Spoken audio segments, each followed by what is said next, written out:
உலக புகழ்பெற்ற அலங்காநல்லூர் ஜல்லிக்கட்டு போட்டி விறுவிறுப்பாக நடைபெற்று வருகிறது. இந்த போட்டியை துணை முதல்வர் உதயநிதி ஸ்டாலின் தொடங்கி வைத்தார். பொங்கல் பண்டிகையையொட்டி தமிழர்களின் வீர விளையாட்டான ஜல்லிக்கட்டு மதுரை மாவட்டத்தில் நடைபெறுகிறது. பொங்கல் தினத்தன்று அவனியாபுரத்தில் துவங்கிய ஜல்லிக்கட்டு மாட்டுப்பொங்கல் தினத்தில் பாலமேட்டில் நடைபெற்றது. அந்த வரிசையில் உலகளவில் புகழ்பெற்ற அலங்காநல்லூர் ஜல்லிக்கட்டு போட்டிகள் இன்று காலை தொடங்கியது. இதனை துணை முதலமைச்சர் உதயநிதி ஸ்டாலின் கொடியசைத்து தொடங்கி வைத்தார். இந்த போட்டியில் தமிழகம் முழுவதிலும் இருந்து ஜல்லிக்கட்டு காளைகள் பங்கேற்கின்றன.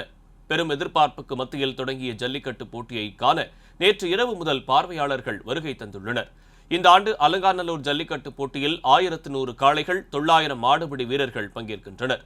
போட்டியில் சிறப்பாக விளையாடி முதல் இடத்தை பிடிக்கும் சிறந்த காளைக்கு டிராக்டரும் மாடுபிடி வீரருக்கு காரும் பரிசாக வழங்கப்பட உள்ளது. இரண்டாவது பரிசாக ஷேர் ஆட்டோவும், மூன்றாவது பரிசாக பைக்குகளும் வழங்கப்பட உள்ளன. 2 மற்றும் 3வது பரிசு தொடர்பாக போட்டியின் முடிவில் அறிவிக்கப்பட உள்ளது. போட்டியில் கலந்து கொள்ளும் அனைத்து காளைகளுக்கும் தங்க காசு வழங்கப்பட உள்ளது. இதேபோன்று போட்டியின் போது சிறப்பாக விளையாடி வெற்றி பெறக்கூடிய காளைகள் மற்றும் மாடுபிடி வீரர்களுக்கு bike, fridge, washing machine, mixie போன்ற பல்வேறு பரிசுகளும் வழங்கப்பட உள்ளன. போட்டி முழுவதிலும் சிசிடிவி கேமரா மூலம் கண்காணிக்கப்படுகிறது. ஆன்லைன் மூலமாக பதிவு செய்யப்பட்ட காளைகள் மற்றும் மாடுபிடி வீரர்களுக்கு போட்டியில் கலந்து கொள்வதற்கு முன்பாக மருத்துவ பரிசோதனை செய்யப்பட்ட பின்னரே அனுமதிக்கப்பட உள்ளனர்.